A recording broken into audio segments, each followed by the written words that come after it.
इस बात में कोई शक नहीं कि रावण एक अद्वितीय बालक था। जन्म से ही विलक्षण, नन्ही सी उम्र में ही दशानन का साहस, उसकी विद्वता और व्यवहार लोगों को हैरान कर देता था।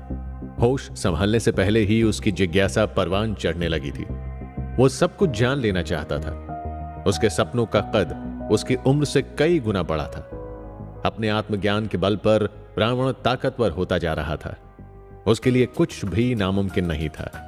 वो जो सोच लेता था उसे करके ही दम लेता था। उसके ज्ञान के आगे न कोई देवता टिका और न कोई ऋषि मुनि। शास्त्र, शस्त्र, वेद, आयुर्वेद, तंत्र, भूगोल, खगोल, विज्ञान सब घोल के पी गया था रावण। कहते हैं एक समय ऐसा भी आया जब देवता, नाग, यक्ष, गंधर्व सब रावण के नाम से कांपते थे। पूरे ब्रह्मांड में रावण को रोकने की शक्ति केवल और केवल महादेव में थी, क्योंकि भोलेनाथ का परम भक्त था रावण। कहते हैं जब वो तपस्या करता था तीनों लोक डोल जाते थे। जब वो मंत्र जपा करता था देवताओं के आसन हिलने लगते थे। चारों ओर हाहाकार मच जाता था। अपने ऐसे ही घोर तप के बल से रावण ने ब्रह्मा जी और शिव जी से बेहिसाब वरदान पा लिए थे।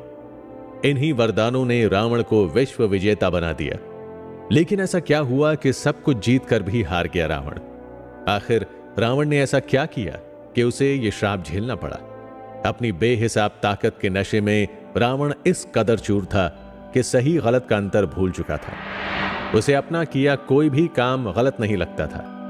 वरदान में मिली शक्तियों ने उसे इतना घमंडी बना दिया कि उसे खुद से अच्छा कोई नहीं लगता था। अहंकार कितना भयानक हो सकता है, इसका रावण से अच्छा उदाहरण संसार में दूसरा नहीं। तो क्या इसी घमंड ने एक प्रकांड विद्वान, सर्वशक्तिमान, महान तपस्वी रावण के सभी गुणों को लील लिया? क्या रावण वाकई इतना बुरा था कि उसकी सारी खूबियों पर पानी फिर गया? नमस्कार, आप सुन रहे हैं special series Ravan, a devotee और अ डीमन। आज हम आपको बताएंगे कि ऐसा क्या हुआ कि एक महान गाथा का अंत शापित हो गया। इस सीरीज में हम आपको रावण के जीवन की हर छोटी बड़ी बात बताने वाले हैं। फिर आप खुद ही तय कीजिएगा कि रावण कितना अच्छा या बुरा था।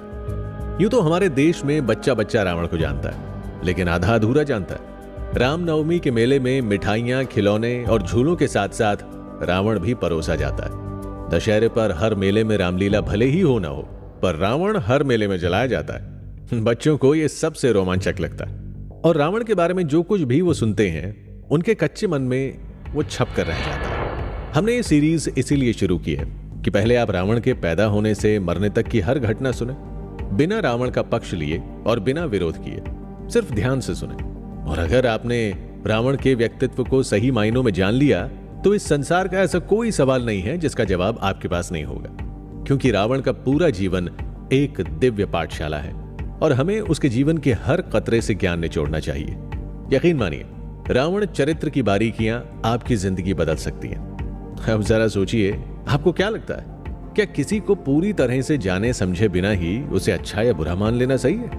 क्या आपको नहीं लगता कि कम से कम एक बार हमें रावण के चरित्र को अच्छी तरह से जान लेना चाहिए?